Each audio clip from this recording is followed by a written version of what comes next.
આજરોજ 26મી જાન્યુઆરી એટલે કે પ્રજાસત્તાક દિન કે જે જૂનાગઢ જિલ્લાના મેંદરડા ખાતે યોજાયો કે જેમાં જૂનાગઢ જિલ્લાના કલેક્ટર અનિલ રાણાવસિયાના વરદ હસ્તે રાષ્ટ્રધ્વજ ફરકાવવામાં આવ્યો અને રાષ્ટ્રધ્વજને સલામી આપવામાં આવી હતી। ત્યારબાદ જિલ્લાની પોલીસ ટુકડી દ્વારા સલામી આપવામાં આવી અને રાષ્ટ્રગાન ગાવામાં આવ્યું। ત્યારબાદ પરેડ નિરીક્ષણ અને માર્ચ પાસ્ટ થઈ। ત્યારબાદ કલેક્ટર દ્વારા પ્રાસંગિક ઉદ્બોધન આપવામાં આવ્યું હતું અને ત્યારબાદ અલગ અલગ સ્કૂલો દ્વારા સાંસ્કૃતિક કાર્યક્રમો રજૂ કરવામાં આવ્યા હતા, જે બાદ ડોગ શો અને હોર્સ શો પ્રદર્શિત કરવામાં આવ્યો અને ત્યારબાદ કલેક્ટરના હસ્તે મેંદરડા તાલુકામાં પ્રજાસત્તાક દિનની જિલ્લા કક્ષાની ઉજવણી નિમિત્તે સરકારના સામાન્ય વહીવટ વિભાગ દ્વારા મેંદરડા તાલુકાના વિકાસના કામો માટે મંજૂર થયેલ ₹25 લાખનો ચેક પ્રાંત અધિકારી, મામલતદાર, તાલુકા વિકાસ અધિકારીને અર્પણ વિધિ કરવામાં આવી હતી અને આ કાર્યક્રમ પૂર્ણ થયા બાદ કલેક્ટર દ્વારા વિવિધ વિભાગમાં વિશિષ્ટ કામગીરી કરનાર કર્મચારી તથા અસાધારણ સિદ્ધિ હાંસલ કરનારા વ્યક્તિઓનું સન્માનપત્ર દ્વારા સન્માન કરવામાં આવ્યું અને સન્માનપત્ર વિતરણ કરવામાં આવ્યા। ત્યારબાદ માનનીય કલેક્ટરશ્રી દ્વારા જિલ્લા વહીવટી તંત્રના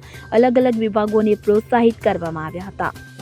26મી જાન્યુઆરીના આજના પ્રજાસત્તાક પર્વની આપ સર્વેને ખૂબ ખૂબ શુભકામનાઓ।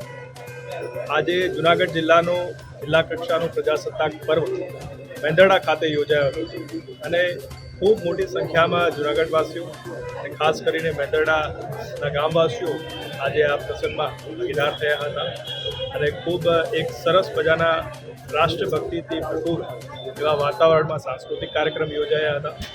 સાથે સાથે આ તાલુકાના વિકાસ માટે સરકારશ્રી તરફથી 25 લાખની જે ગ્રાન્ટ પણ પ્રાંત અધિકારીશ્રીને આપવામાં આવી છે, તેના થકી વિકાસના કામો આગામી સમયમાં થવાના છે।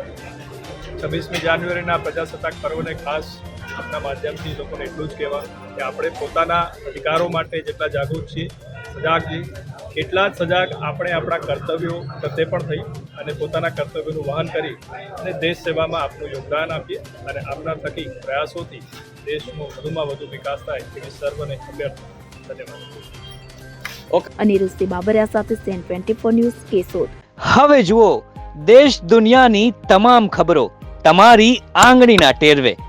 ઉઠાવો મોબાઈલ અને ગૂગલ પ્લે સ્ટોર પરથી ડાઉનલોડ કરો અમારી CN24 ન્યૂઝ મોબાઈલ એપ।